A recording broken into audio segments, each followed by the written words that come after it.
All right, so we're going to put everything together from our last couple lessons. This is the problem I would like you to solve. You'll notice it's a subtraction problem, so 80 meters per second south minus 40 meters per second at 35 degrees east of south.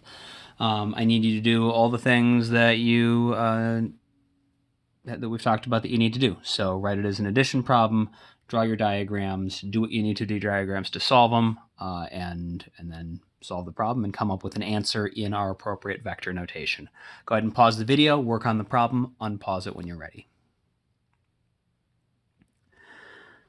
Okay, so there are two ways to draw the ray diagram here that are equally valid. I'm going to do both. You can check your work on either one. You don't have to draw both of them, but I would like to just be able to sort of point out the advantages and disadvantages to each. The most common way people approach this is to just write everything in the order that it's given to us, which, seems reasonable. So we got 80 meters per second to the south.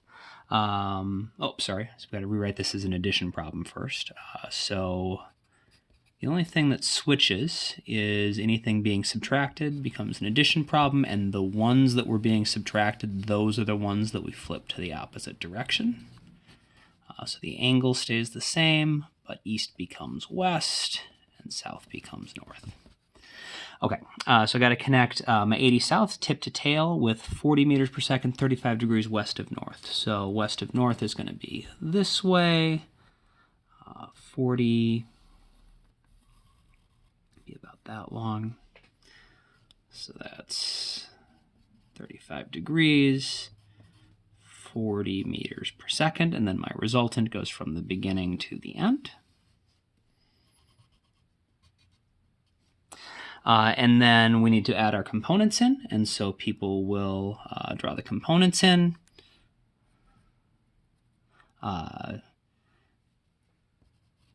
So starting with the 40, a lot of people like to just sort of follow along here.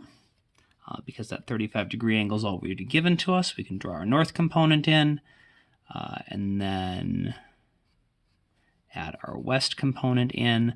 They'll form a nice right angle that makes the resultant also be part of a nice right triangle. And we've got our angle right there, and that will work. However, this gets a little messy. We got a vector, our north component's on top of our 80, and so both the label and how we show our work can get a little messy. There's lines on top of each other. We got a line in here we got to do some math for, and there's not a lot of space to show our work. And so this works, and this is absolutely fine. But a different way people might approach this problem is still start exactly the same way. So go 80 to the south, and then we go 35 degrees.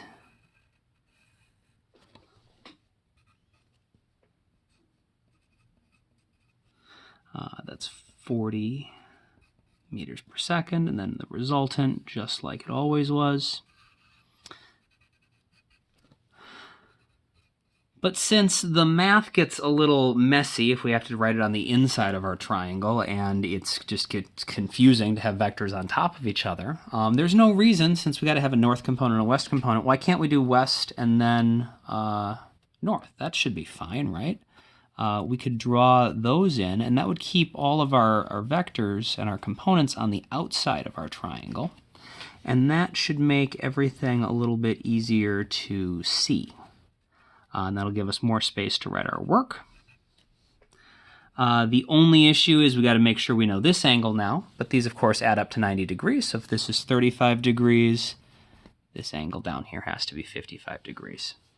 Of course, our resultant is not now part of a right triangle, so we need to do that step 2 I mentioned in the other video, draw its components in. The resultant goes west and south, and so we'll draw in its west component and its south component. As you notice, the whole thing just makes a little rectangle. Takes a little bit more time to draw, but now when we do our work, I've got plenty of space for all of my vectors that I might need. I can easily show my work. Nothing's going to be on top of itself, and so this might be easier for someone to follow, or just for me not to get lost in my own work. And you'll notice this also is going to cause my reference angle to be up here. And so this is an example of how, depending on your approach, you in the answer key might get the reference angle measured from different axes. It's not that one approach is right or wrong, they're just different ways to do the same thing. Okay, so when we do our math, the north component is still the north component in either one of these, and so it should still be the same length. So in this case, we've got 40 and 35, and this is the adjacent side. So the hypotenuse, 40 times the cosine of 35 should give us 32.77. And similarly, over here, we're going to be using, so I really need to draw that in, just for the north component here. Since it's the opposite of our 55, we'll use sine. And so 40 sine 55 is the exact same thing. So it doesn't matter which approach we use, we just got to make sure we use the right trig function for the way we set our triangles up. This component here, our little west component, is maybe a little easier to see here. It's the adjacent side, so that's going to be 40 cosine 55, which comes out to be 22.94-ish. That same thing happens here, it's just a little bit uglier. So we've got the opposite side of our 35, so that'll be sine, and so 40 sine 35 comes out to be 22.94. And you can already see this is part of the reason that putting everything on the outside can be just a little easier. In this case, our resultant is part of this right triangle. We've already got the 22.94 on there. That's awesome. In this case, it's a rectangle, and so we know that opposite sides of a rectangle are the same, and so we actually already have this as well. We just need to recognize it's going to be the same value on opposite sides. And then we need to figure out the other side of our resultant. And so in either case, whether we're looking at just the southwards component here, or here, we can see it's going to be, this part. In both cases, what we're looking at there is we know the entire length has to be 80 here because it's a rectangle. So if this side's 80, this entire side is 80. Here we just know the entire side is 80. And we need to subtract our 32.77. So for both of these, the work would be the same. 80 minus 32.77 is going to give us 47.23. And so now we can go ahead and do our computations. So the magnitude of the resultant in both cases is going to be, we use the Pythagorean theorem with 22.94 and 47.23, because those are the two sides of a right triangle in either case. So 47.23 squared plus 22.94 squared, take the square root. And we get about, should be 52.5 meters per second. For the angle, it depends on which one you're using. And so if we use this first diagram, theta would be, we got our opposite side is 22.94, adjacent is 47.23. So we'll do arctangent 22.94. 47.23. That's going to come out to be something less than 45 degrees, obviously, since our adjacent side is longer than our opposite side. So that'll be 25.9 degrees.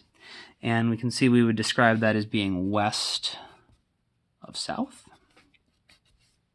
Our other option, if we do this one, here our reference angle is right here. Now our opposite side is the 47.23. Our adjacent is the 22.94. So again, we're using tangent, just in the opposite order.